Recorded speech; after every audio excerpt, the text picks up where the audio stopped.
This is Matt Hurt at Obsessive Viewer on Twitter. This is Tiny at Obsessive Tiny on Twitter. And this is ObsessiveViewer.com's The Obsessive Viewer Podcast.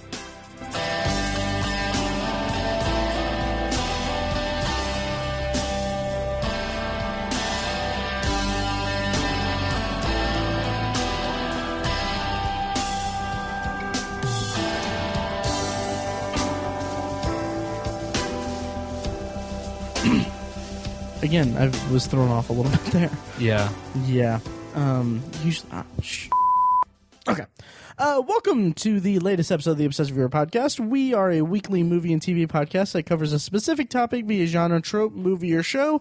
Each episode, it's me and my friend Tiny. Hi, Tiny. What's up, guys? Hi. And usually we're joined by Mike, our friend Mike, at I am Mike White on Twitter. But he is unavailable for us to be here for talking. Mike has a big boy job. He does, and he's got... It's funny. Mike has a big boy job. He's busy getting things ready for spring break. Well, it's crunch time. Right. Everyone's about to leave. Yeah. Yeah. Plus, he's married and in school. So That's true. That'll do it. That's true. So anyway, we miss you dearly, Mike, and we will do you proud, as you said in our pod chat. We'll never forget you. Well, I mean, we have like 98 episodes of stuff to back him up on. Literally. Yes. So anyway, this week on the podcast, we're going to talk about Chappie, and we're just going to have, a good old-fashioned potpourri segment, which is, if this is your first time listening, potpourri is a section where we just talk about whatever we want, as long as it smells good, is what we call it. My God, this is a train wreck. What? It's good. Yeah. If you are not turned off by my really lackluster approach at this intro, you can find back episodes at OV099.com. So, Tiny. Yes. We watched Chappie last week. We traveled to the enchanted land of South Africa. Johannesburg, because that's where it takes place. So Chappie is the latest from Neil Blomkamp, who did District 9 and Elysium, and Chappie is about a robot. Yep. Yeah, and first of all, let's just get our feelings out there about how we felt about it, just broad strokes of how we felt about it. Yeah. How'd you feel about Chappie? The first word that comes to mind is rehash, because it just felt like or recycle, the prefix re, because it felt like a robot version of District 9, and it was just so wildly derivative that I just really was unimpressed by most of it. So yeah, and it's interesting because my initial reaction to it was I really like parts of this movie, and the rest of it was just kind of like just not quite there. It wasn't Jupiter Ascending levels of just near unwatchability, but it was more along the lines of like just something didn't go quite. It didn't quite reach that level of hooking me in. To it. But then we left the theater and I believe I made a How I Met Your Mother joke after this occurred, but like you mentioned, like you said, it's basically District 9.5. Yeah. and then like how can we describe this without going into spoiler? Well, I mean, okay, District 9, tell us about your District 9.5 assessment of Chappie. Well, I mean, just right off the bat, you can see it in the trailer. The main character, the robot that achieves AI, is basically a mechanical version of a prawn from District 9. I mean, they're so similar, it's not even funny. Yeah. That's where the glass shattered for me. Yeah. Said character faces great adversity. He's ostracized from his race, quote unquote, because he's not really alive. It's, you know what I mean? But like, right. He was, and just, it was about an evil corporation trying to capitalize on certain things. Gaping plot hole upon gaping plot hole. I don't know. On top of that, Charlton Copley was in it. Right. He's in both of them. And there were also elements of Elysium in there too. Well, I mean, just like this isn't a character, or this isn't a spoiler, I don't think, but like, main protagonist has a finite lifespan to which he needs to achieve his goal. True, yeah, like Elysium. And like that, man. And what's most frustrating to me about Neil Blomkamp, really, post District 9 post District 9 Neil Blomkamp, is that he's just almost there. Like he is. There's something that he has it in him to create something that's really great, like District 9. Yeah. But for some reason, for whatever reason, he's not creating the exact same thing per se. At least he didn't with Elysium. That was somewhat different. But it's just he's playing with that same aesthetic, that same tool. He's going back to his tool bag, and it's not. Yeah.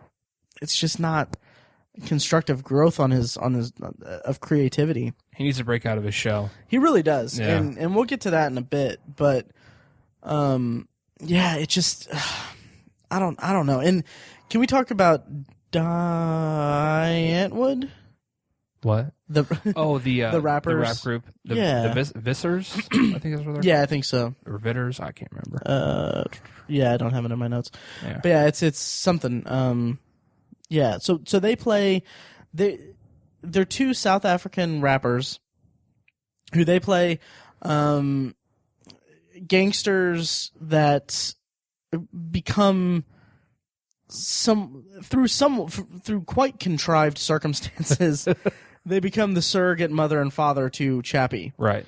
And I have to say, like, the high point of the movie for me was the way that Chappie interacted with the mother, the Yolandi character. Right. I think a lot of that was due to a genuine tone that Charlton Copley put into his vocal performance. Yeah, true. And there was one moment that he, after Chappie experiences a hardship, as children do, right. He comes back home to them, and he's talking to his quote unquote mommy, and it's just I was like, oh my god, that feels so much like real. Like, that feels like such a real, genuine mother and son moment. Yeah. And it was just so, like, it hit me right there. And then I don't know, dude. Well, yeah. How'd you feel about the rappers? Agreed. I think they were the highlight of the movie. Really? They plural.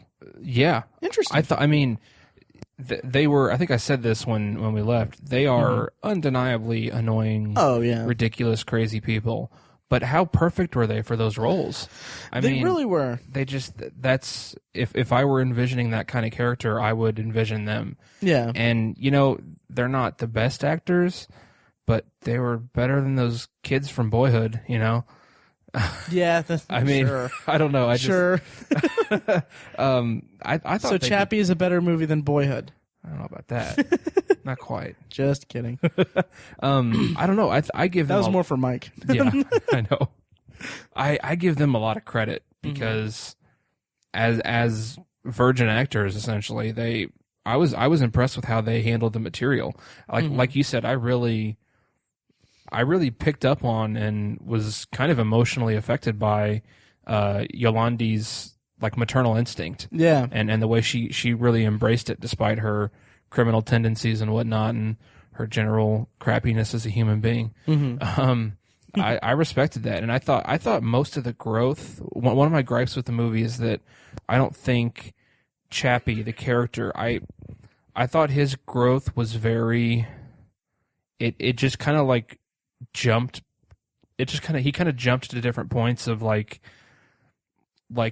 sociological development and development as becoming a person, essentially. Right. He kind of just jumped to highs and lows. Yeah, it seemed like as opposed to them being developed. I mean, right. Yeah. Like Dev Patel, like his character talked about how he's very quickly going to grow and everything, but it seemed more like it wasn't he was quickly growing, it was he's growing to suit the plot. Yeah, exactly. Yeah. But I thought some of the best growth was with the criminal characters, the two rappers especially. Okay. I mean, I give him credit for that. I give Neil Blomkamp some credit as well for writing it that way. But that's the character development that I appreciated in the movie.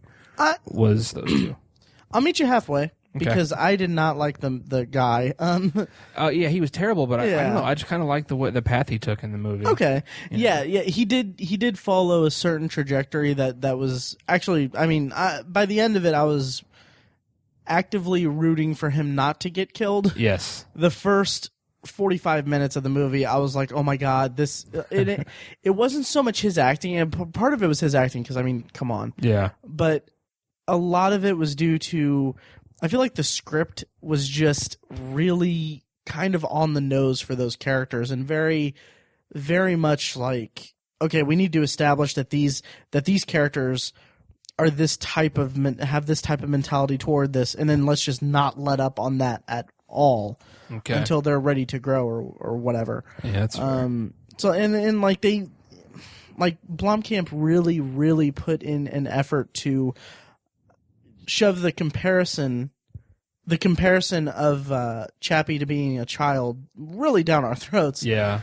When he really didn't need to. He really didn't need to. I mean, it's an obvious thing. Yeah, and to do that, and then to do that verbally through the character, through the Yolandi character, and then have the other character, who I didn't find out his name was Ninja until halfway through the movie. I know, right? Yeah.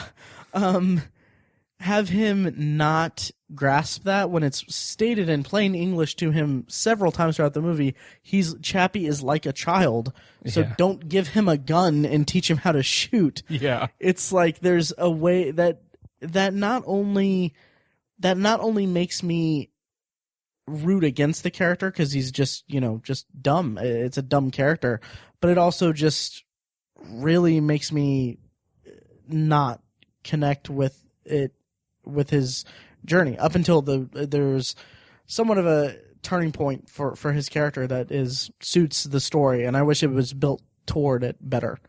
I gotcha. Yeah. What another part of the movie that bothered me were the cut and dry antagonist and protagonist. Dev Patel was. I felt like they were both just kind of plug-in characters. Mm-hmm. They didn't have much to set them apart from other protagonists and antagonists. Mm-hmm. But the biggest flaw, I think, was Hugh Jackman's character, because part of the plot is, I don't think this is a giveaway, part of the plot is that Dev Patel and Hugh Jackman are competing developers at this corporation, and Dev Patel's product that he created, the robots, they're hugely successful. Mm. And they have a real world application, whereas Hugh Jackman's robots that he developed are big and clunky and not very sexy, and they're expensive, and they're not very real worldish. Right. That's what they lay out in the film. The thing is, basically, Hugh Jackman created a tank that can be ran with someone's mind. Right. And like throughout the movie, it's laid out that police departments are not interested in that because it's just way too expensive. Right. It's too adversarial. It's not a utilitarian device. Like, it would just scare the shit out of people.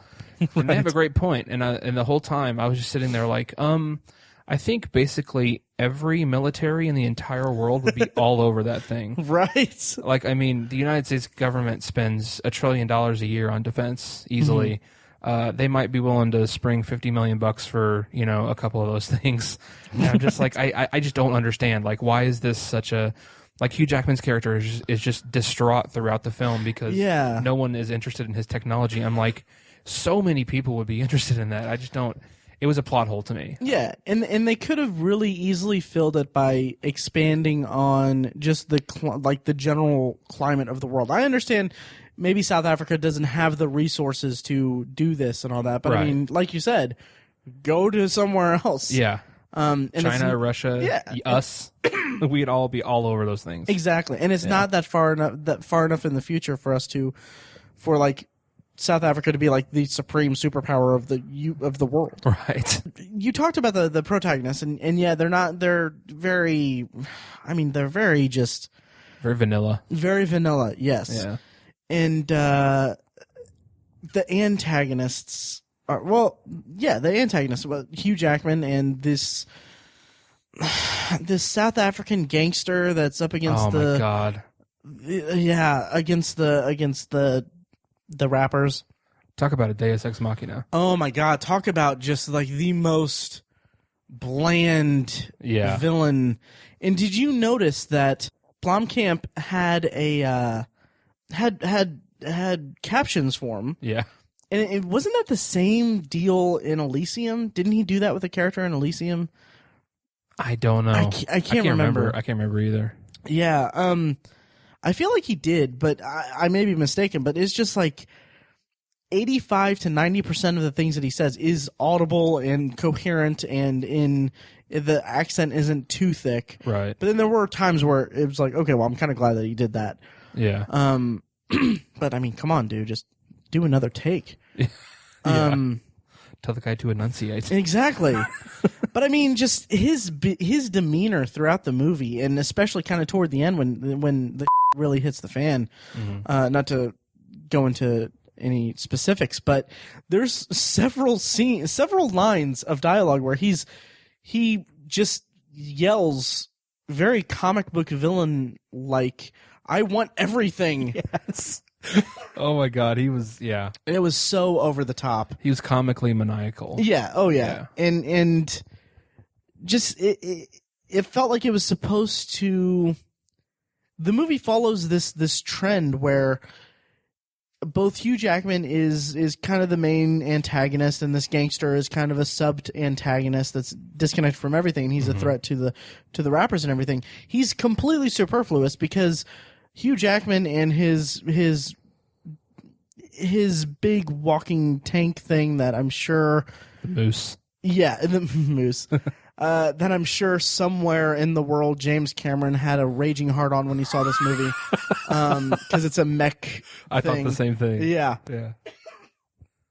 But he's a formidable enough antagonist for the one robot, the two dumbass rappers, and Dev Patel's nerdy thing, and also the red shirt of the rappers or the gangsters. Yeah.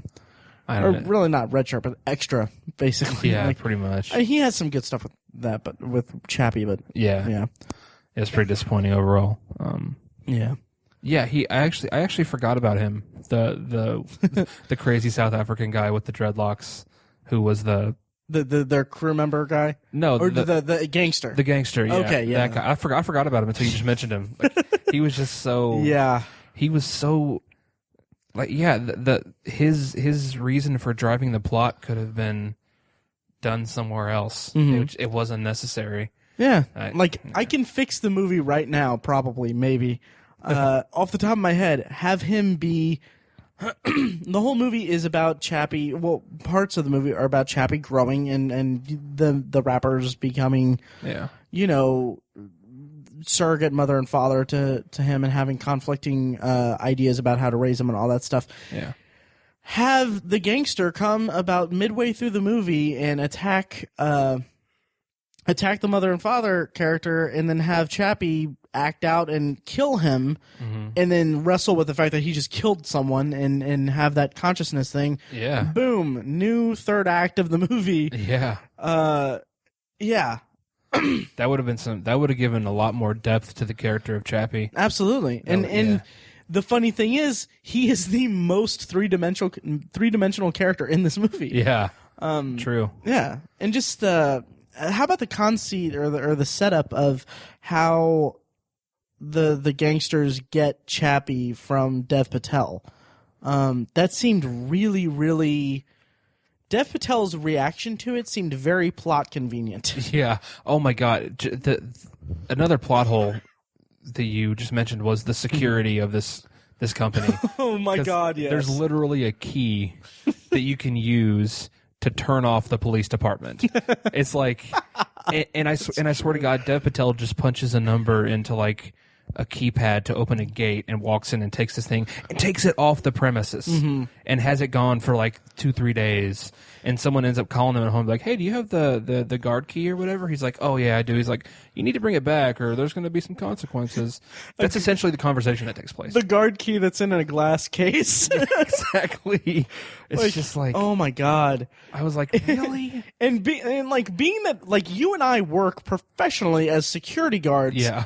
How hard is it for a massive corporation not to have 24/7 security guards sitting there, sitting by, exactly, like sitting right? That's essentially my job, is to sit at a desk for hours just to fill a seat. Yeah, yeah. I love my job,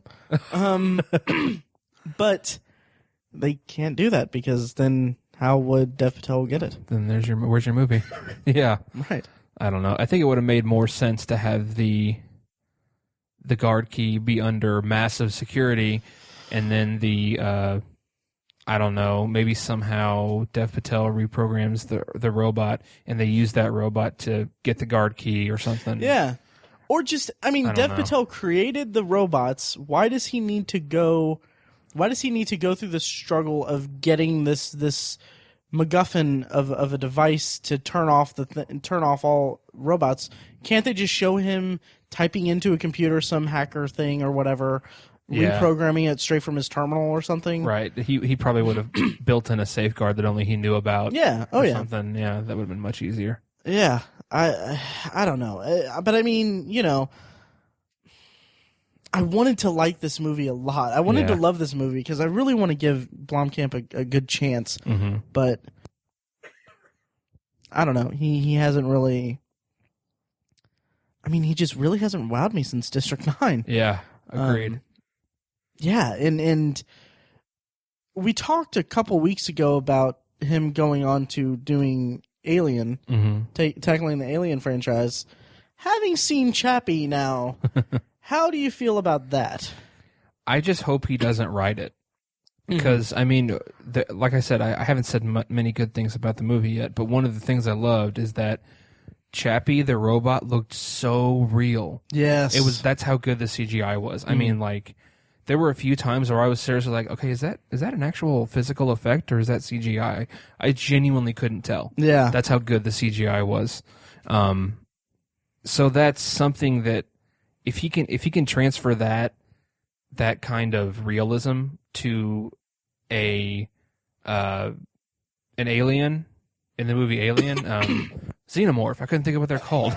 If he can transfer that to a xenomorph in the Alien franchise, I'd be all over that shit. Oh yeah, visually speaking. So and I think Fecus said the guy he can shoot an action scene as well as just about anybody, and I agree with that too. So.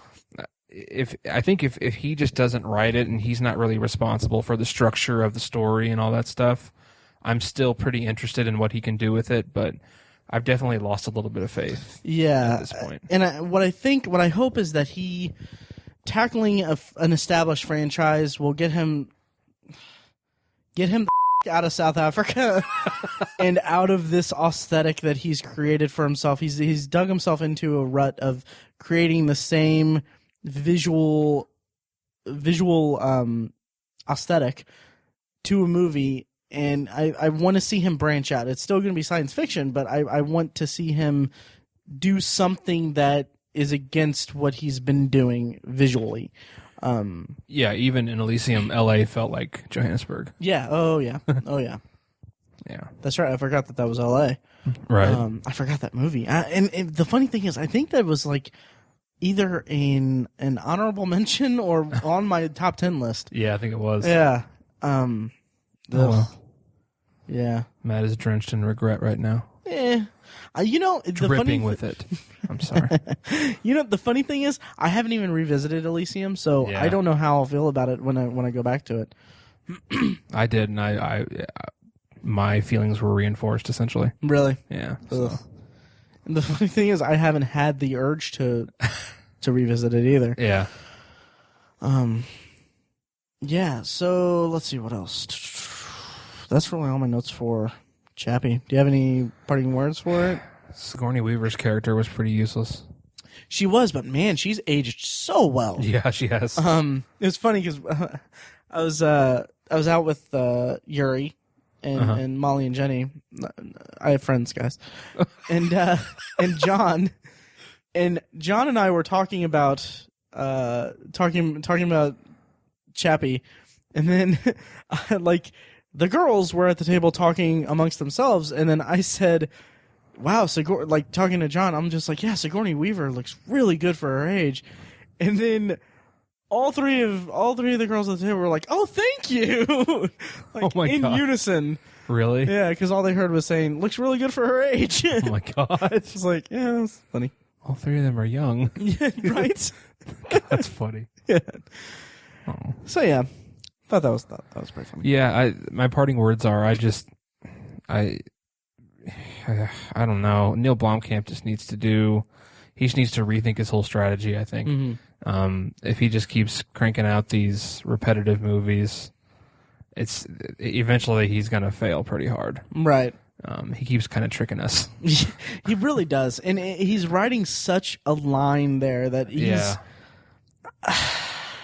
I don't know, like a lesser filmmaker wouldn't. I don't even know if I'd say a lesser filmmaker would squeak by with this, because I mean, you know, he's he hasn't really shown himself past District 9. Right. He hasn't developed really. He really hasn't. Yeah. And that's kind of the problem. I think that we're all just kind of yearning for the next District 9, and he keeps bringing us the next District 9. Yeah. But I think what we really, really deep down want is just the new Neil Blomkamp movie. Right. But we don't want it to be that uniform movie. Yeah. So here's hoping that Neil Blomkamp's Alien movie is good. Yeah, hopefully. Hopefully. Yeah. Potpourri-fully. Wow. Horrible, horrible transition. And as I said at the top of the episode, if this is your first time listening, Potpourri is the section of the episode where we just talk about pretty much anything that we're into, movie and TV related, into, looking forward to, interested in, whatever. So yeah, last week, I kind of did something a little different. Mm-hmm. And I basically went through the different streaming services that I viewed, I guess. That you're subscribed to. Yeah. And I'll go ahead and go first. Okay. And this one isn't anything that I watched or anything like that, but I referenced that when I move into my new apartment, which is 8 days from now. My God, I'm so excited. No pressure. Right. I'm going to get... I have Netflix now. I have Hulu Plus. I have Amazon Prime. And I'm getting it HBO Now. Now, I'm not, because they announced at the Apple event, the recent Apple event, that HBO Now is going to be Apple exclusive at launch, and it's going to be exclusive to the iOS devices. Right. Which, to my knowledge, and backed up by Tiny, is just the mobile, like iPads and iPhones and right. And I think Apple TVs as well. Yeah, I think the thing that they're doing is that they want to really push Apple TV. Yeah. And I know that Apple TV is apparently like really good. I know people have used it. I think Greg from Rare Libertarians has used it. My girlfriend Paige has one. Yes. Yeah. I didn't know that, but I pretended I did. Nice. And then also our friends at Cinema Rolls podcast, Alex, he talks about it frequently on their show. Mm-hmm. And I mean, it sounds really cool, and they actually dropped down the price to like $69. I don't know, is that for the actual television? No, that's just a little box. Just a box? That's a little box. Really? Yeah. It's normally $99. Okay. Yeah, and I think that's only temporary. Temporary, like temporary price cut? I think so. I want to say it's only for like the first month. Really? Maybe I might be misremembering what I read because it's been a week or so. That might just be for the first month of the first year or something like. I don't know. And this is basically, it'll tie into like iTunes and stuff. So if you rent something from iTunes, it'll play to your Apple TV. Yeah. Okay. Well, that's how that always is. Right. I mean, like, this is something that's like, like how if you were to rent, if I were to rent something from Amazon Prime, pay for them to rent something, I could go on to Amazon Prime in my PS3 and watch it there, I guess. So Apple TV, is that how it works? Yeah, pretty much. That is interesting. Yeah. Is it subscription based? Do you know? Do you have to pay like a monthly thing, or is it like once you have the box, you're set? You're set. Really? Yeah.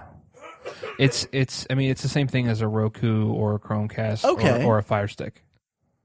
Huh. Yeah. It's a box. It's a entertainment box. It's not a screen or anything. What's in the box? No, I'm kidding. So it just hooks up to the TV and it's like that. Mm-hmm. Interesting. Yeah. Now I'm kind of wondering if I should spring for that. Yeah, I mean, I like the one that Paige has. It's pretty cool. I mean, it's no complaints. I don't know how well it supports Amazon content. Okay. Because, Apple and Amazon don't get along. Right. Or Apple and is it Apple and Google? All of them. Everyone. Yeah. There's no love there. Yeah, there's infighting across the board. Right. So I don't know how well Apple TV supports Google and Amazon stuff. Okay. I haven't explored that, but there might be some issues there. I wonder if it would be redundant to get it with, like, I have a Chromecast. I wonder if it would be like redundant there. Is it just Apple TV stuff, or do they have apps in it? Like, is that what you just? There's apps in it, just like a Roku or really or a Fire, Amazon Fire. And you don't know how compatible it is with like Google Play or Amazon, or I don't. It's probably has nothing to do with Google Play, obviously. No, probably not. I mean, I just don't know. Like for example, when I have an Amazon Prime app for my iPhone. Mm-hmm. So if I want to buy a movie, I can look it up, learn everything about it on the app. Mm-hmm. But if I want to buy it or rent it, I have to leave the app, open up a web browser, and purchase it from the Amazon website. Then reopen the app, and I can watch it. Really? So stupid. You can watch it on your iPhone. You just can't buy it from the app. That is ridiculous. It is so stupid. Huh. Yeah. I have the same issue. I haven't been able to figure out if there is a way, I don't think there is, for me to watch anything Amazon Prime related on like my Google tablet or my Android phone, really, and then stream it to Chromecast. Yeah.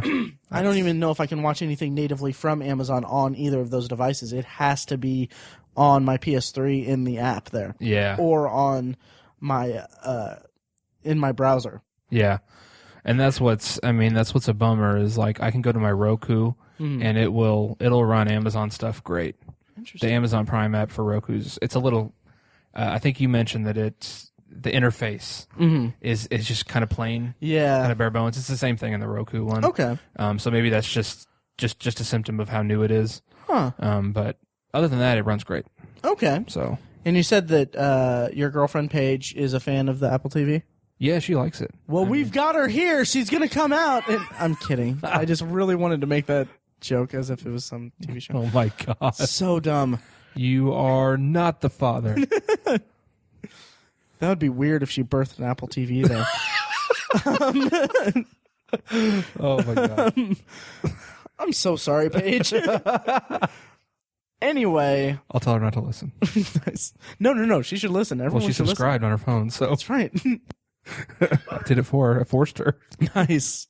Sorry. So anyway, yeah, so maybe I'll consider getting an Apple TV. I'm so ridiculous with this whole cord cutting thing. I've been saying cord cutting every episode for the past 3 weeks. It's a new thing. I mean, it's just like saying cable or internet. Exactly. And I'm actively trying to do that. And the problem is I'm moving into my apartment next weekend, and I have a scheduled I'm moving in the 27th. The 28th, I'm getting cable, or I'm getting my internet installed. Yeah. Because I don't want any lag between that. Uh-huh.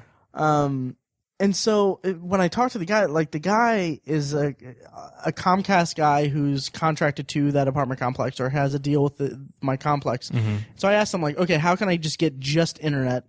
Don't want any cable, anything like that. And I believe he said that the base level internet service that he provides to that complex is their $40 a month internet plus like 10 channel package or something like that. Mm-hmm. And I just kind of was like, okay, I just want to go home and eat my Subway.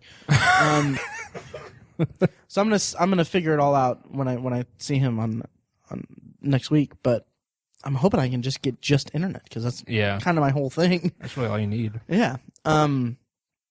So yeah, I'll look into Apple TV, and I'm very curious if it'll be redundant to have that alongside my Chromecast.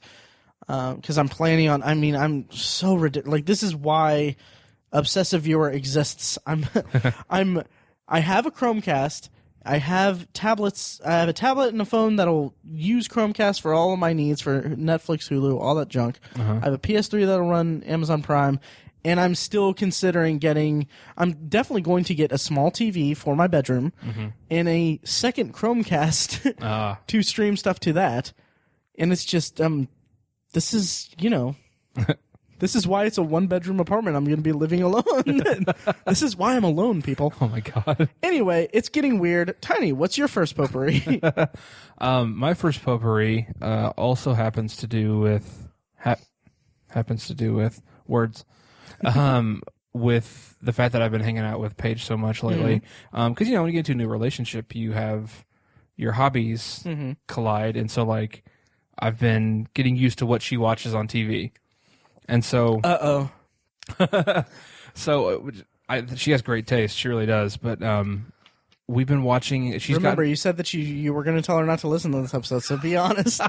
I'm kidding. No, she's gotten me hooked on...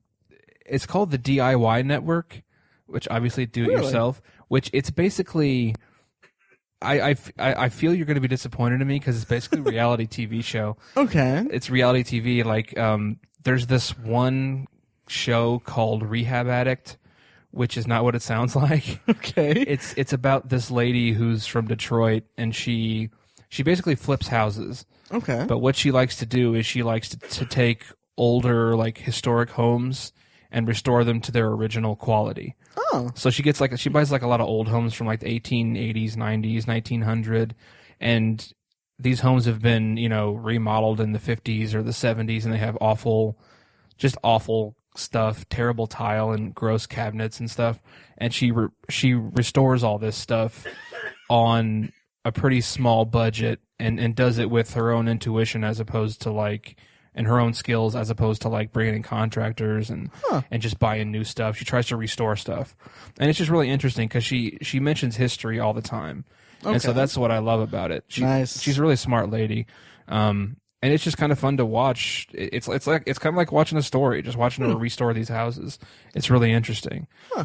And then there's it's a series of shows basically just called like Kitchen Crashers or Yard Crashers or Bathroom Crashers.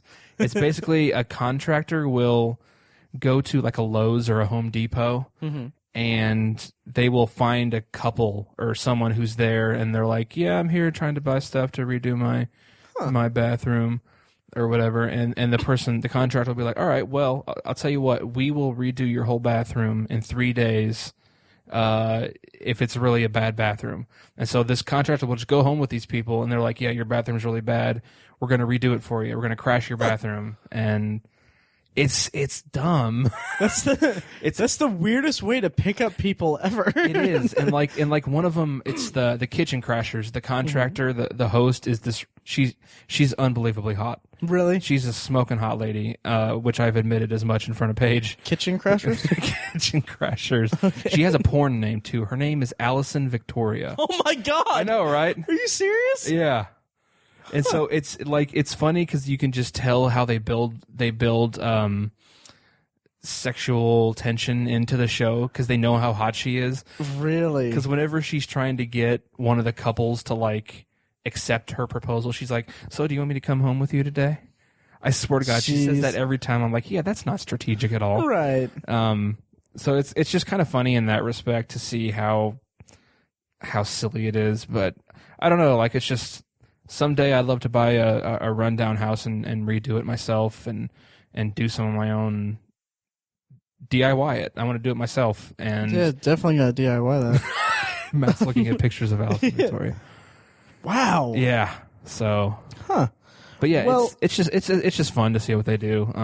It's kind of just trashy TV, but yeah, I really enjoy it. So okay. That's like whenever I spend time with Paige, that's pretty much what we watch the whole time. Really? And it's that's one reason why I haven't been up to date on like a bunch of other shows, because I've just really gotten hooked on that stuff, and it's really kind of fun to watch. Okay. No judgment here. This is Really? a judgment-free sunroom. In this nice colonial, I don't know what a colonial house Not is. so much. No, it's a nice Colonial double. Yeah. No, it's funny, and I'll go on a little bit of a tangent here, that I am adamantly against trashy reality TV, but in the vein of Keeping Up with the Kardashians, just trash socialite, obviously pandering fakeness to that. And I mean, these types of reality shows, these do-it-yourself reality shows, these house-flipping shows, this kind of any type of reality TV has built into it a fictional kind of setup, conceit that it's probably highly fictionalized. I don't know. I'm completely baseless accusations against my new Google image search for the rest of the month. Alison Victoria, but Jesus, what if she has like a Google alert or something? Anyway, I'm going to put her name in the description. She's probably used to it by now. Probably. Yeah. Oh my God. But those kinds of shows, it's funny because on like Nerdist, if you remember Matt Myra on the Nerdist podcast, he's a big fan of like Bargain Hunter or Bargain whatever. Storage Wars, those kinds of shows. And they've talked about it. They've talked about it quite a bit. And there is a quality, or there is an appeal to watching these kinds of just not like trashy, turn off your brain television.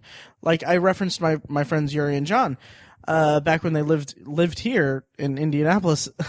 I would go over to their house and we would get drunk and we would watch Tanked.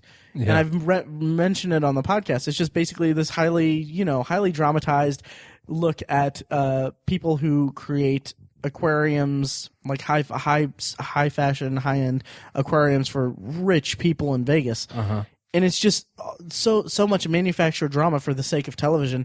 Yeah. But the finished product is interesting, and it's entertaining. Yeah, it's a good way to just kind of turn off your brain and just not have to commit to a narrative structure for a season or something, and remember all of these plot elements, right? And juggle so much of creativity that I can see the appeal of just sitting down, hitting play, and just mainlining like 5 episodes of people buying a house. Yeah. And yeah, I mean, maybe at some point I'll take the plunge and do that, because I know that I can understand why you would be attracted to that, because you'd spent all last year watching just so much stuff. Yeah, exactly.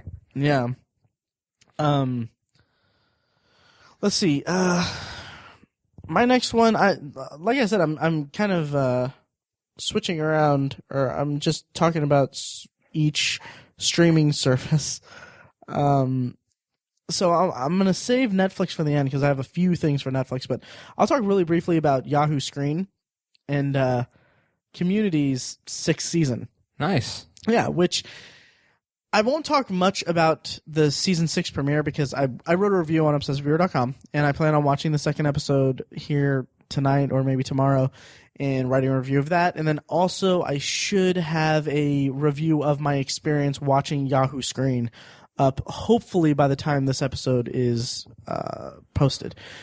Anyway, for those not in the know, Community was canceled by NBC last year, and Yahoo Screen in June picked it up and renewed it for a 6th season. Now, Yahoo Screen hasn't really had much of anything on it. I did a cursory Wikipedia research on it that apparently Yahoo Screen it originated as Yahoo Video and had a bunch of user generated content, and then they were trying to catch up with like YouTube, like way back in the day, and then they just kind of rebranded and redid a bunch of stuff, and then now it's Yahoo Screen, and it's getting on the on demand stuff. And I think they're like one like big name thing before Community was Burning Love. Are you familiar with that? Yes, it's Ken Marino Yeah. and the whole. Is it the Wet Hot American Summer crew? Those people? I think there's a bunch of people from that on there. Okay. Yeah. And yeah, that was like their big one, and it was nominated for a few Emmys, I think. Okay. Yeah, but it was just a web series essentially, I believe. But Community is. I have to first talk about how Yahoo Screen, Yahoo, they did a smart thing. It was a smart marketing decision to, instead of pouring millions and millions of dollars into a bunch of pilots and a bunch of new series, they didn't know if they were going to be good, or they didn't know if they would get the audience there. They went and they bought Community and basically co-opted an existing fan base, satisfied them by resurrecting their show, and is now putting it onto a platform for its fan base to watch free of charge. Yeah. And I mean, I commend the hell out of them for that.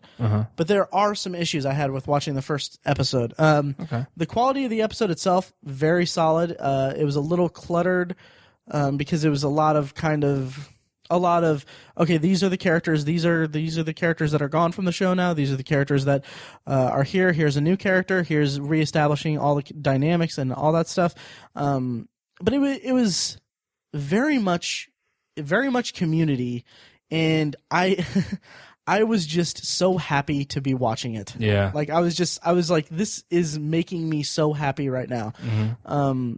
But Yahoo Screen, I'll say this with the caveat that I was watching this at 6 a.m. on the day that the episodes were released. So there is very much a possibility that it was just overloaded server and they just needed to work out the kinks. I'll know more when I watch the second episode, but there were 3 times during the episode that it was buffering. Oh, jeez. Yeah. And I should mention also that the premiere was 2 episodes back to back. Or not back to back, but they had 2 episodes uploaded, and then each week they're not following the Netflix model of just dumping an entire season. They're doing every week they're going to have 1 episode, traditional network scheduling, and they also have ads like Hulu Plus. So there's about 3 ad breaks through it. The one issue I had with that, I don't mind ads, and I don't remember if I've mentioned this on the podcast or not, but watching Hulu Plus is actually.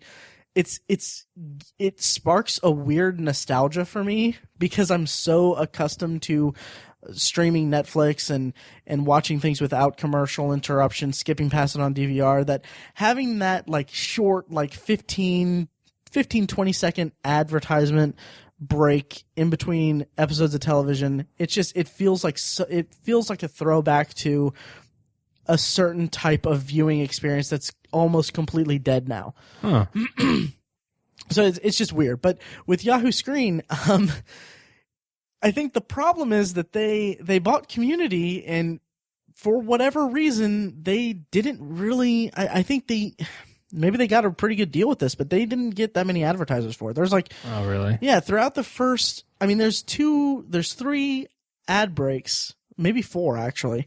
Ad breaks throughout the episode, and each one was like the same 2 commercials. Oh really? Yeah, and it just kind of, and like there was one Honda Fit commercial that just has this guy that's like, by the end of the episode, I was like, this guy's kind of weird, like he's kind of creepy. Yeah. Just the way that he delivers some of the lines, and it's like the reason that I had those feelings is that I'm seeing them repeatedly in a 30-minute time span, and there was also the issue, but that's not a big issue at all.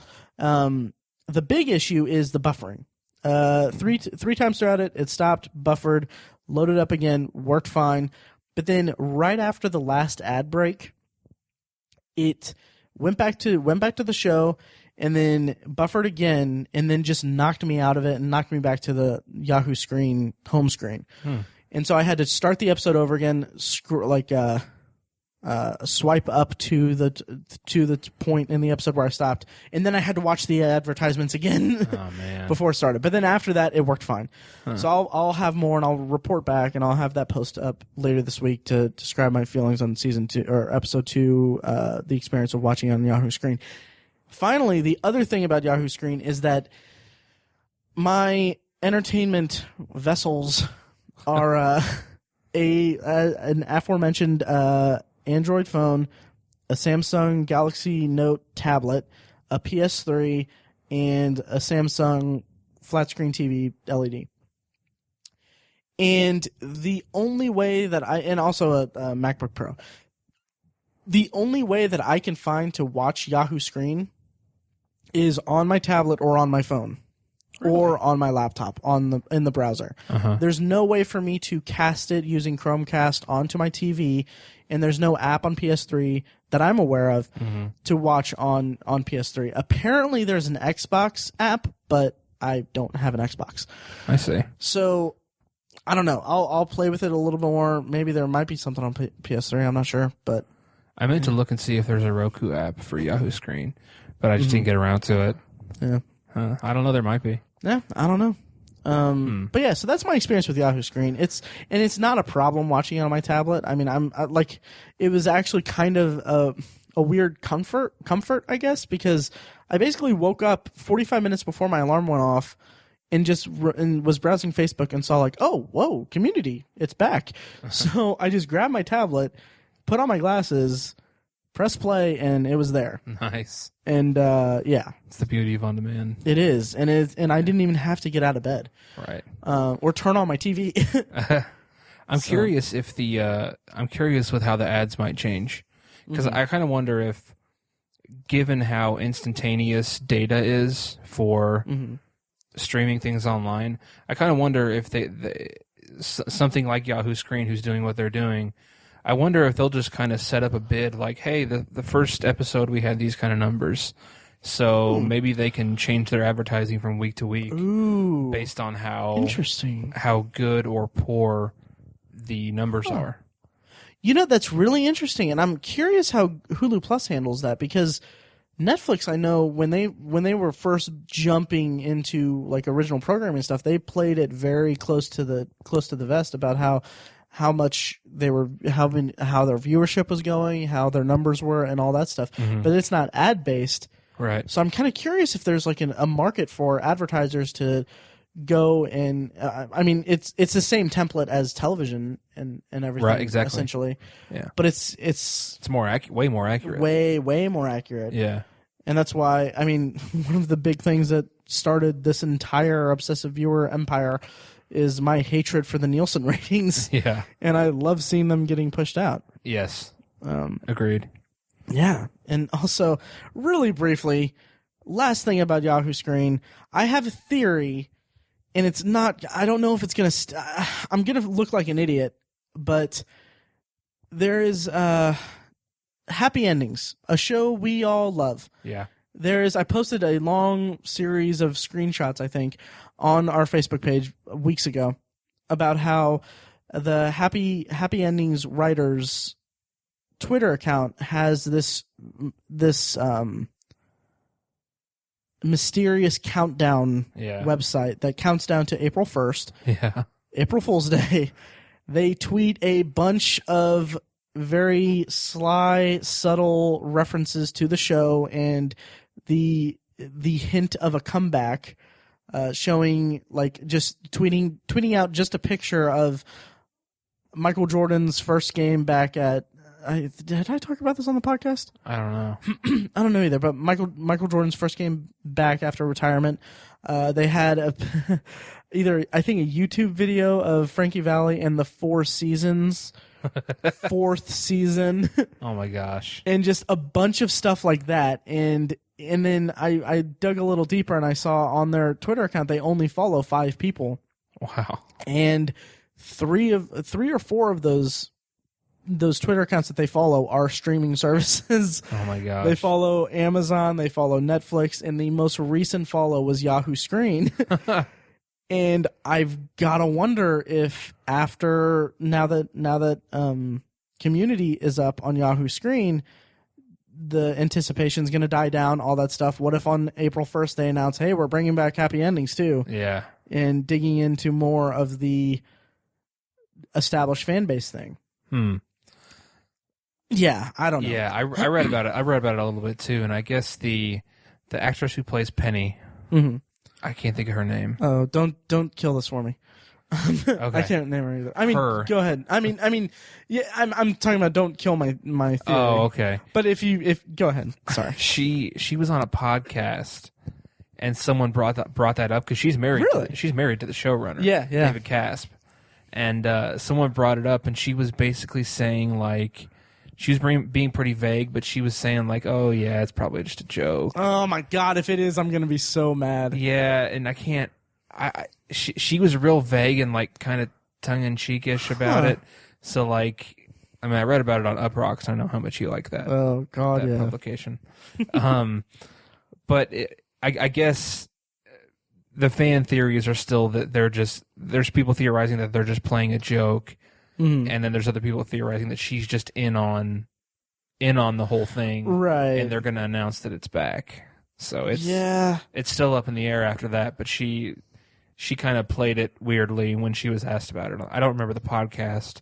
Yeah, I have up the article now from Entertainment Weekly, and her quote is, "I don't know. It's nothing to my knowledge. I think it might be our writer's assistant was joking around, and unfortunately, I don't think it's welcome. It's a welcome joke for everyone."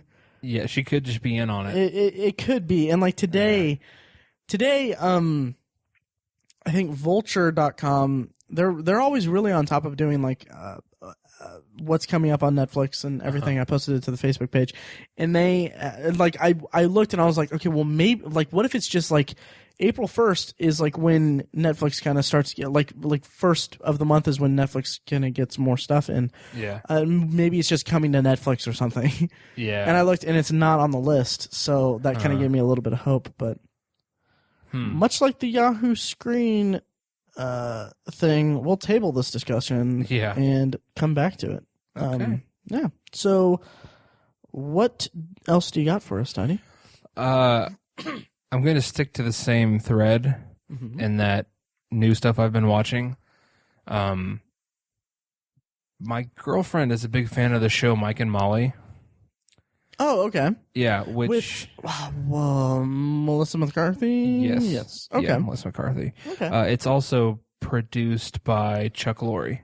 Oh, I didn't know that. One of 3 or 4 shows, because he does Big Bang Theory, 2.5 Men. Not anymore, because that show's dead. Thank God it's dead. And then Mike and Molly, he might do something else too. I don't know. And so she's a big fan of it, and I've been watching it. She loves Melissa McCarthy, and so do I. And so I've been watching some of it with her, and it's just so similar in style to The Big Bang Theory, really, and 2.5 Men, and that it just writes everything everything is written so conveniently, and I would go so far as to say that it's a pretty lazily written show. Really? Like there's a character on there. It takes place in Chicago, which is nice. And some of the characters have Chicago accents, but there's one character, Melissa McCarthy's mother is dating this guy.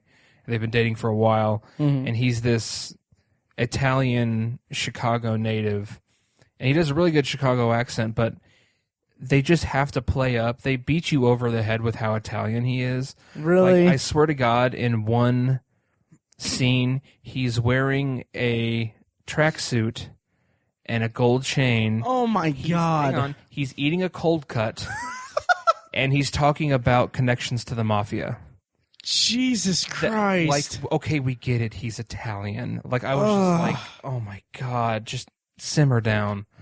And there's just many examples of that just throughout the show, and it's just like it's just not clever to me. Yeah, I'm not saying it's unfunny. I laugh at it regularly. Okay. It's another example of what you were saying, where you just kind of turn off and just go for the ride and see what happens. But it's part of the reason why I've basically stopped watching The Big Bang Theory. Really? When was the last time you watched it?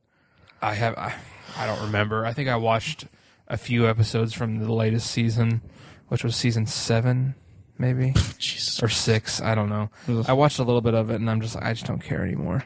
Mm-hmm. And it's I'm done with Chuck Lorre. Nice. Yeah, I don't know. I just wanted to comment on Mike and Molly. I just don't. It shows to me. I've never really watched any 2.5 Men. I think I've seen like one episode, but it just reinforces that he's a lowest common denominator writer and creator and showrunner. He has carved out and forced onto television his way of making shows, and it's annoyingly successful. I'll put it that way. I hate like hell to give the guy any credit, but I mean it's kind of, it's almost it's special that he. I mean, I can I guess say that I respect the guy for recognizing the business of television and taking creativity hostage in order to be successful. Yeah. But it's pandering. It's a pandering creativity. A pandering lack of creativity goes into these television shows that appeal to just broad audiences.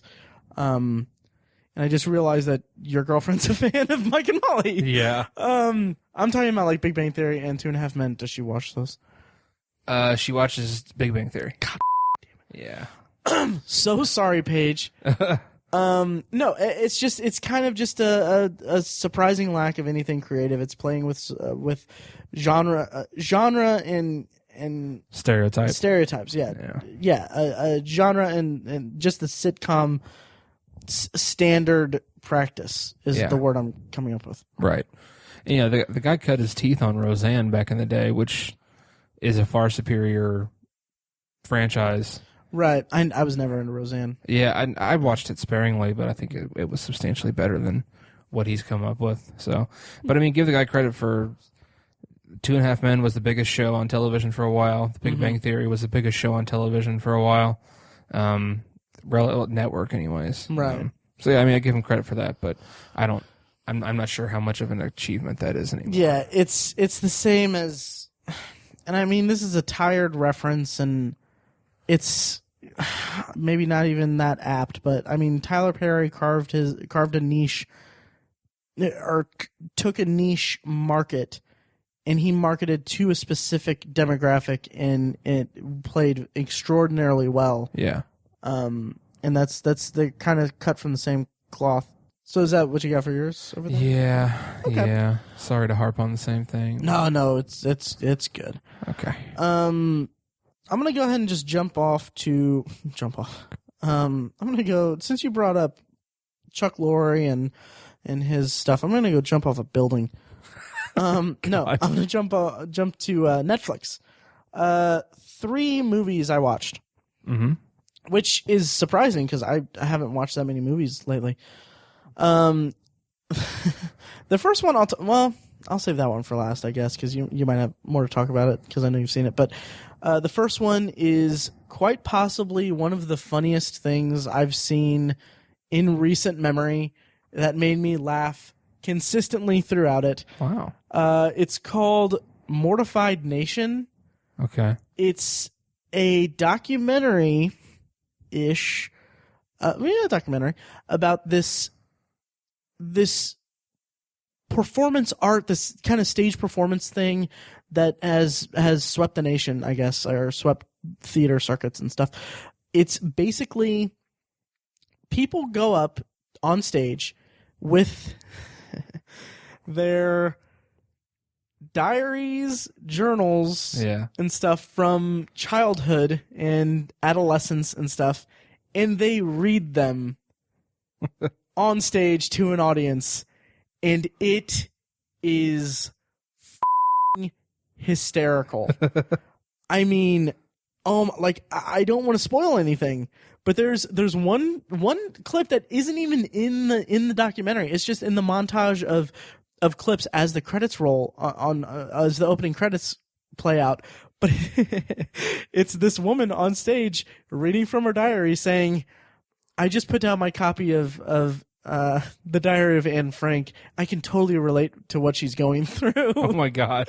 and it's just a combination of the way that these people read it so dryly. They read it in a dry tone, but every one of them has this little like lilt in their inflection that it's the self-awareness that they bring to it. And the what's the word I'm looking for? The self-awareness, well, I guess self-awareness that they bring to it, and the knowledge, I guess, the way that they view it as hindsight is just so perfect for the way that they're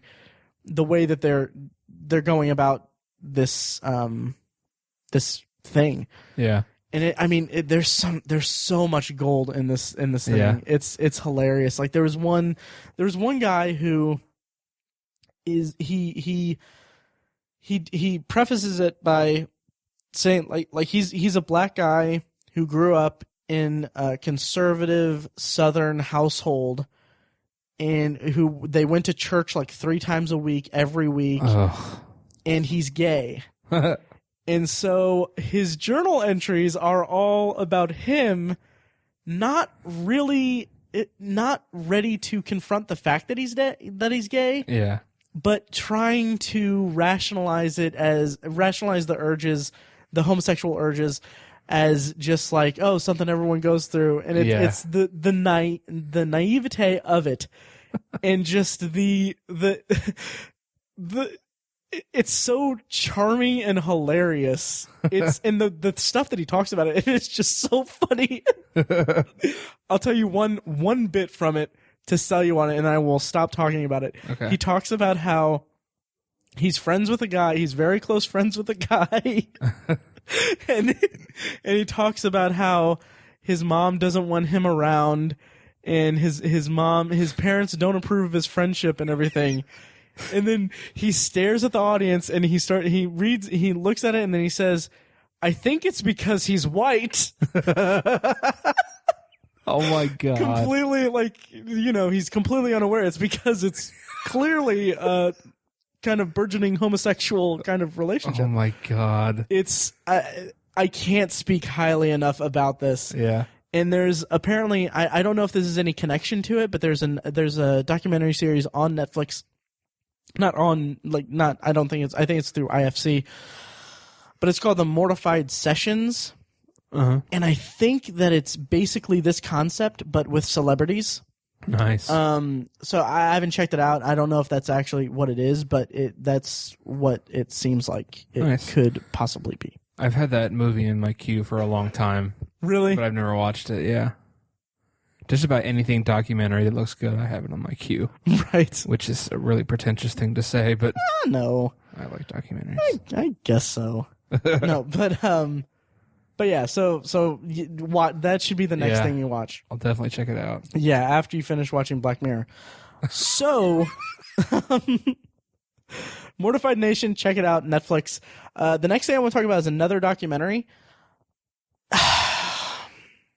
Tiny, are you familiar with Harmontown? I'm familiar with it, but I've never watched it. Okay, the documentary or the podcast? Either. Okay. Harmontown Both. is... Okay. Sorry. No, that's fine. Harmontown is a podcast started by Dan Harmon, the creator of Community, who I think it started around the time he got fired from Community between season 3 and 4, and he basically did the stage show. It's basically him and his friends go up. They just kind of just shoot the shit, all that stuff. They're on stage at Meltdown Comics, the Nerdist kind of venue, and they also do basically an improvised D&D game at the end of each episode, and it's really funny. Nice. And what happened during the podcast at one point is they basically asked the audience one time, "Hey, does anyone here want to be Dungeon Master?" This guy shoots his hand up, comes up. He's now their official Dungeon Master. Oh my god. Yeah, and once he got fired, that's what it was. Once he got fired, they went on tour around the country. And so, and the guy who's the Dungeon Master is, oh my god, why can't I remember his name? Anyway, he he became like he was a guest star on Community in season 5. He played Annie's brother. Okay. Yeah. So anyway, so the documentary follows them on tour, and it's about Dan Harmon. It's supposed to be about Dan Harmon, but then there's kind of a shift to where it talks about Spencer, is the guy's name.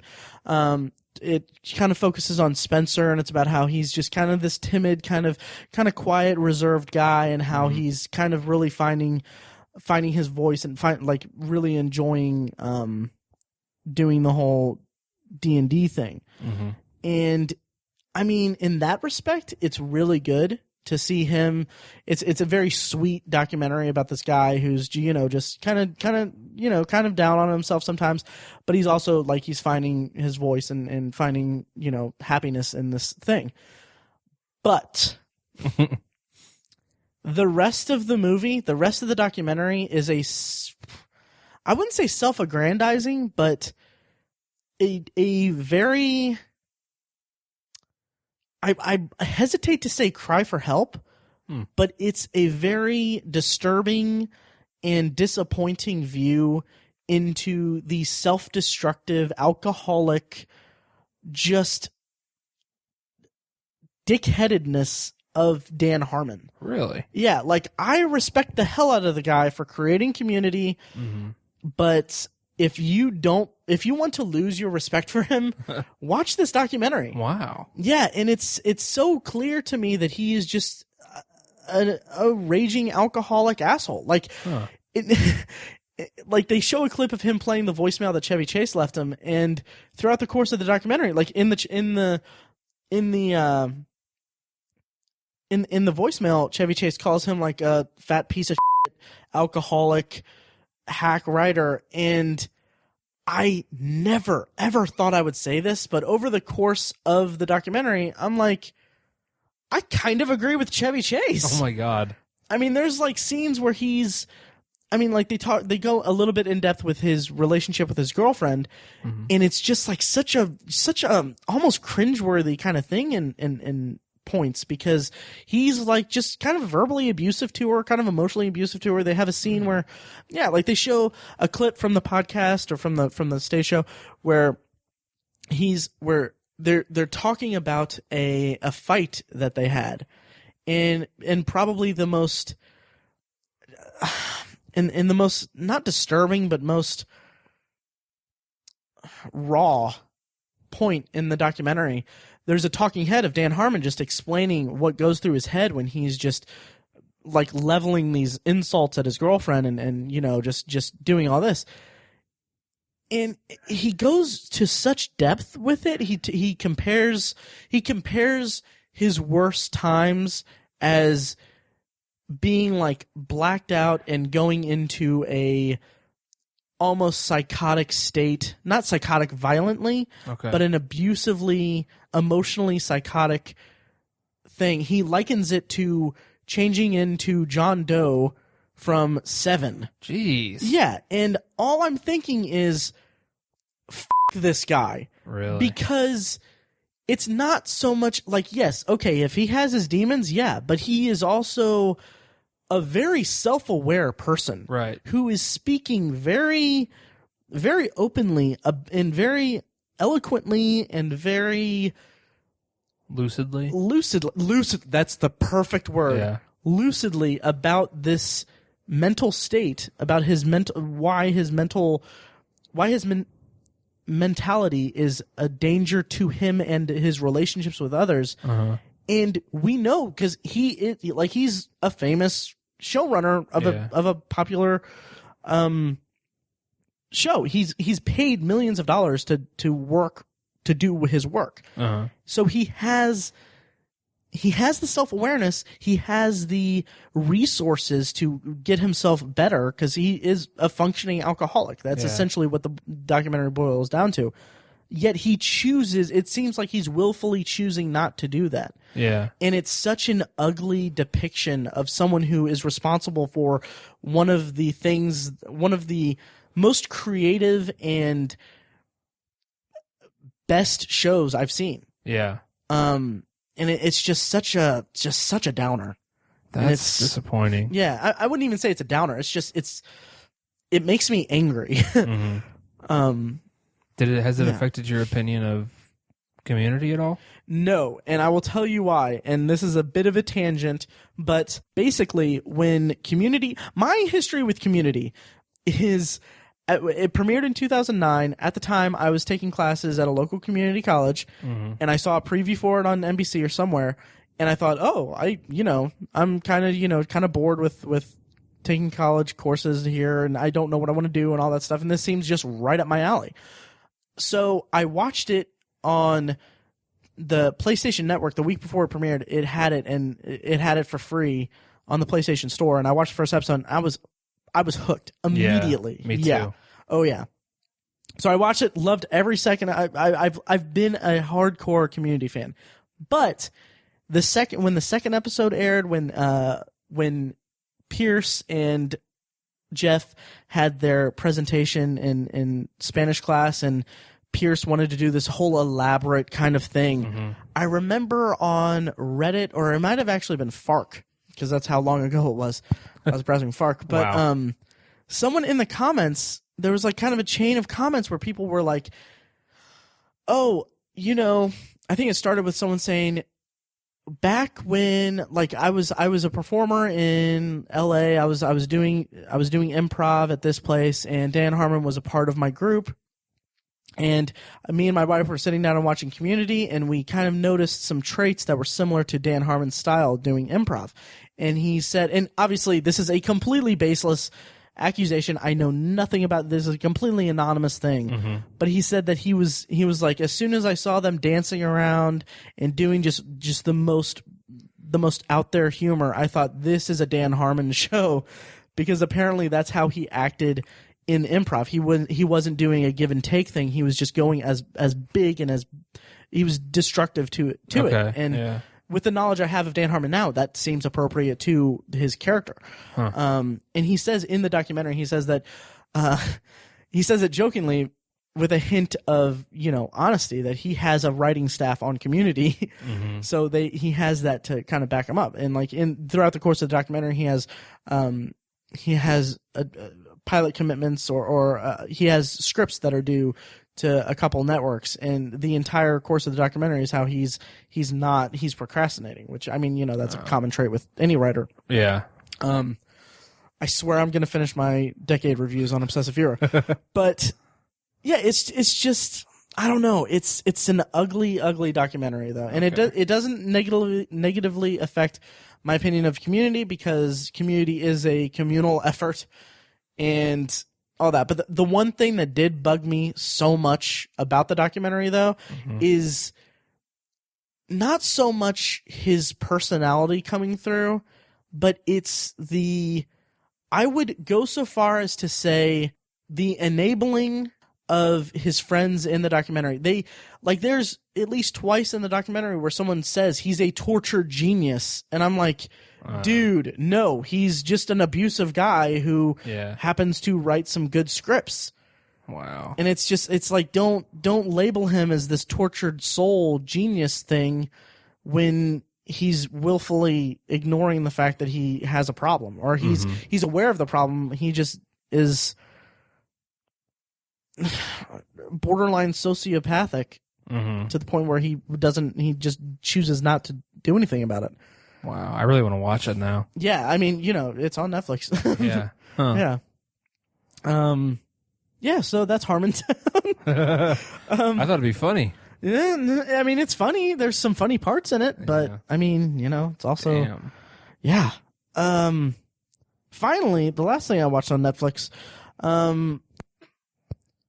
was Galaxy Quest. Nice. Yeah. A lot of fun. Yeah.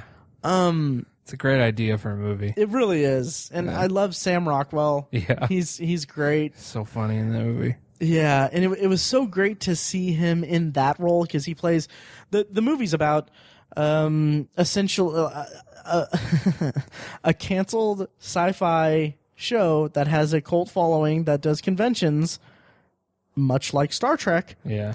And they're at a convention, and aliens basically take them to save their galaxy, thinking that they're actual space people. Right. So anyway, Sam Rockwell plays a character who is essentially a red shirt who knows he's a red shirt. Yeah. And having just read John Scalzi's novel Red Shirts and being utterly disappointed in it, this was so refreshing to see this concept in this one, in Sam Rockwell's character alone, executed so well. Yeah, and the movie was just a lot of fun. Yeah. It's a good movie. I also really like Alan Rickman in that. Yeah, he's fantastic. Just, like a snobbish guy. Yeah, that was so great for him. Oh, yeah. Good movie. Yeah, I agree. It's on Netflix also. Features a unknown at the time Rainn Wilson. That's true, and he's kind of blinking, you'll miss it. Yeah, totally. Yeah. Also, Tony Shalhoub from right. Wings. I know him from Wings. Everyone attributes him to Monk. That was right. Big role, but he'll always be Antonio Scarpacci. Totes. Yep. Yeah. So anyway, I've been bogarting this potpourri free band name. Mike, if you're listening, that should be as good as it gets. First LP. Bogarted potpourri. Yeah. Bogarting the potpourri. Or that should be the ballad about me. Anyway, what do you got, Tiny? Oh man, I think that's about all I got really. There's some other stuff I've watched, but I think we're going to talk about it in the future. House Cards. Yes. Look for that episode. We're going to have a bonus episode with Greg. Yes. From and I started watching the Unbreakable Kimmy Schmidt, but I've only watched the first episode. Uh-huh. I'd like to watch more of it. Do you want to talk about Parks and Rec real quick? I do want to talk about Parks and Rec Okay. real quick. I don't have a lot to say about it, really. Okay. I thought it was a really lackluster final season, or final episodes. Where there's 8 of them, 6 of them. It was something pretty short. Yeah, like six episodes. I mean, the second... I think it was 13. Was it? Was it? I don't know. I don't know. But anyway, go ahead. Maybe they split it. I don't know. I don't know. I can't remember. Oh no! What they did, I think it was 13 episodes. But I think what they did was they dumped it. Basically, it was 2 episodes a week. Okay. Yeah. I don't know. I basically just flew through it and got it done. I don't know. I think they wrapped up the characters pretty well in the finale itself. But the rest of the episodes, I think, were just kind of. I don't know. I just didn't care. Really? I was never real crazy about that show to begin with. Really? I mean, I don't think it was a bad show by any stretch. But I never connected to it the way I did with The Office. Sure. And I think that show just kind of rode The Office's coattails. Okay. And never quite achieved that. Specifically with the relationships. I mean, Jim and Pam far surpasses Leslie and Adam, or what's his name? Ben Wyatt. Ben Wyatt. Yeah. Yeah, and that was the biggest thing, is the relationships and even a lot of the friendships. I mean, Leslie Knope was very Michael Scottish, and she was in love with all her employees, kind of like Michael Scott was. But I just never feel like, I don't know. It just never took me the way that The Office did. The relationships did, especially, and I just can't help but compare it to that. And I was ultimately a little disappointed with it. Okay, but it wasn't bad. I mean, like I said, the Johnny Karate Awesome Fun Time Show episode was really fun. Yeah. That was good. And then the finale itself, I enjoyed, where it showed. I liked the way it was presented, where Leslie would kind of embrace one of the characters, and then they would show the future of what happens to that character. It was nice to look at. I mean, I thought it was kind of nice. That's what I keep saying, is it was nice. Right. Yeah. It's funny because I had my issue with the final season was the time jump.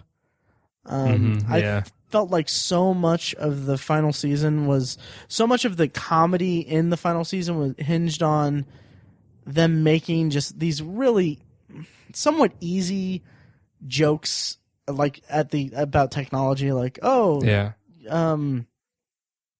Yeah, the new Jason Bourne movie. Who thought Kevin James would be the new, or whoever? Yeah. It was just like kind of just, these are just easy targets. It was lazy. Yeah, lazy. That's definitely the word I would use. But that final episode though, something about it spoke to me. Really?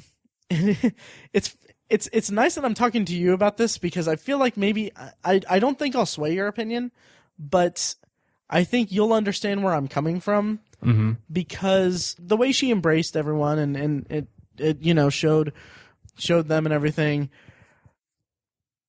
evoked so many feelings of lost.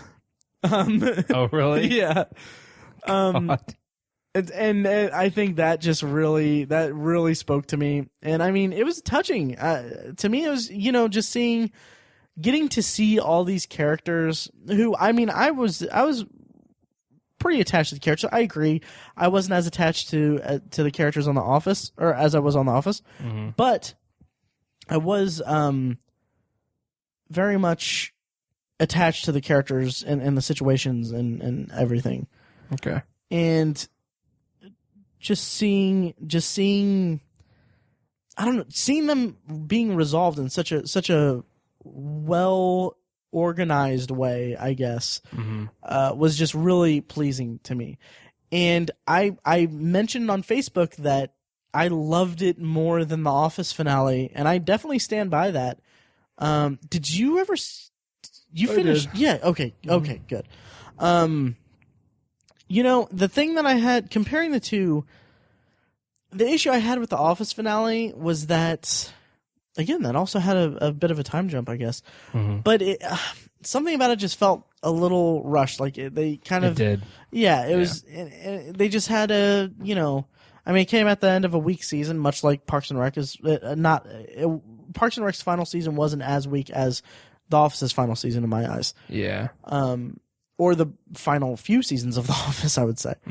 But that finale of The Office where it had the wedding, I mean, they're fairly similar finales, actually. They had the the no one was surprised cameo or guest appearance on the finale of Michael Scott coming back. Spoiler alert.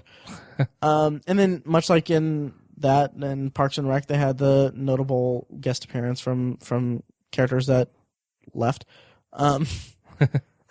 Although surprisingly absent was Mark Brandanowitz. Yeah. Yeah. Which I think everyone is just forgetting that he exists. Right. So what I'm getting at, I'm kind of rambling here, but the Parks and Rec finale was a fitting finale for me, and I really appreciated the way that it wrapped up all the storylines. Okay. I think one of my issues with the show, just overall, was that I feel like The Office had characters that were grounded. So like Jim and Pam were normal people. They were just people, Yeah. right? But Michael was weird, and Angela had weird quirks, and Dwight was nuts.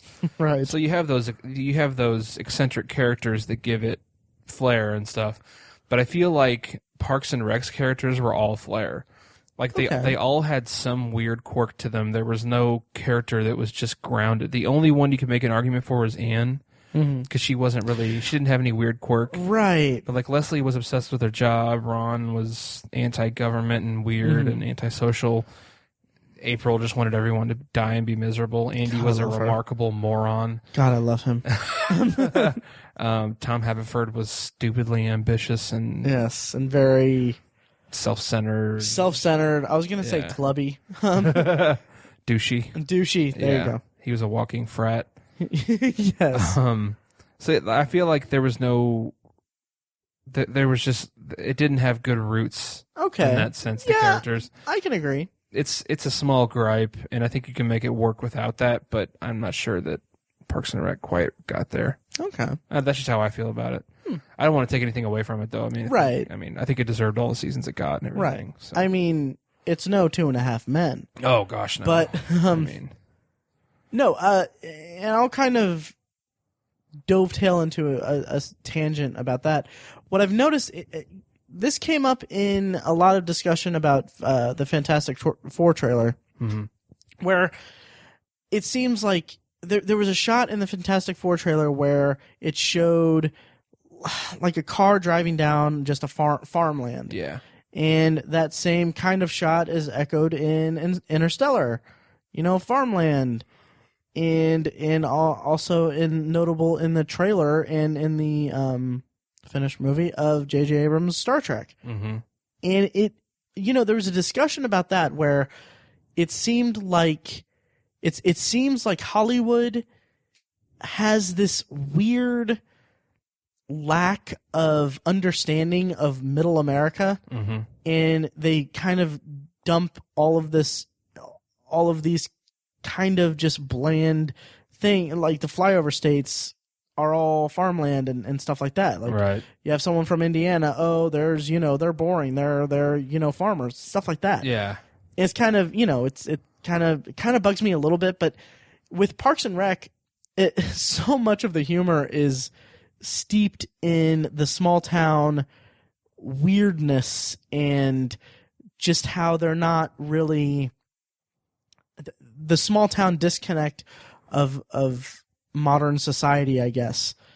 Disconnect from modern society and how they're all just crazy. And I think that was used to fantastic effect in Parks and Rec, mm-hmm. especially in the scenes where they had a kind of when they had scenes involving an open forum. Just some of the most golden stuff is in that. I talked last week, I think it was last week, about Harris Whittles, who passed away. Like he was an executive producer, writer for the show, all that stuff, and he had a bit part in here and there, popped up here and there in the show. And one of the ones is in an open forum where they're talking about what to do with a lot or something like that. And then he's like, I think it should be a topless park. And then it just escalates from there. Then he's like, I think he says. He then says, I like that idea. He's like, I like that idea that some hero had about a topless park. But anyway, wow. What I'm getting at here, and I've been rambling a lot in this episode. I apologize to our listeners and to the television gods. Anyway, I've been rambling a lot in this episode. But what I'm getting at is that I've noticed in Unbreakable Kimmy Schmidt that it kind of there's this weird like humor at Indiana's expense. Yeah. And like even from the first episode you can tell, and then they kind of really dive into it in a few episodes. Yeah. I'm very curious what your take is going to be on that. Okay. Yeah, I won't say like how I felt about it, but mm-hmm. I mean, I think you know how I feel about the damn show. Yeah. I mean, I've watched it twice. Wow. Yeah. So cool. Yeah. Anything else, Tiny? No, not for now. Yeah. I don't think I got it. Oh, Pixels trailer. Oh yeah. Yeah. Looks kind of fun. Looks fun. Looks cool. I like the concept. Yeah. I don't like the cast. Oh really? I don't think Peter Dinklage can act. I'm kidding. No, Adam Sandler and Kevin James give me a bit of pause, but yeah. I mean, But Josh Gad and Peter Dinklage. Yeah, that evens it out. Right. Yep. We'll see. We will see, because we are the Obsessive Viewer podcast. We are. We watch things. Minus one host. Yes. Who is a massive Adam Sandler fan. Yes. He said that Adam Sandler is a genius. Yes. And that Adam Sandler is the reason why Mike White is the man he is today. Yes. Something like once or twice a week he will type into eBay Adam Sandler's hair. Yes. To try to find some regularly. Yeah, absolutely. Yeah. Hates Bob Barker. Mm-hmm. That's Mike in a nutshell. Yeah. All right, so anyway, listen to our Summer of Sandler series. Yes, please do. Oh, my God. Okay, this episode is done, I think. Off the rails. It is. It is. Mike, we love you, and we respect your opinion. Yes. Love you, buddy. Yes. I mean, he doesn't love Adam Sandler. I know. He's as disenfranchised with Adam Sandler as the rest of America is. Yes. Just wanted to clear that up. Yes, good deal. @IamMikeWhite on Twitter. Okay, We're going to throw it to the pre-recorded outros, but I wanted to thank everyone for listening to this episode of The Obsessive Viewer. Again, you can find back episodes at ovpodcast.com. And how do you feel, Tiny? Real quick, check out the Nerds Domain podcast. I'm going to be on an upcoming episode. Yes. With their lead host, Matt Quiet. We're going to go see the Insurgent movie. Nice. And do like an immediate review of it. Yes, much like we did with Jurassic Park with him. Much like that, yes. Links to all these in the show notes. Well, except for the Insurgent thing, because that'll be later. Yes. But yeah. So yeah, that's it. I'm excited for that. I mean, I haven't seen... the reason I'm not going is I haven't seen Divergent. Divergent, yeah. And I'm kind of busy with packing and all that, but I'm excited. I'm excited. Me too. Yeah. Awesome. All right. All right. That about does it. Thanks, guys. Thank you.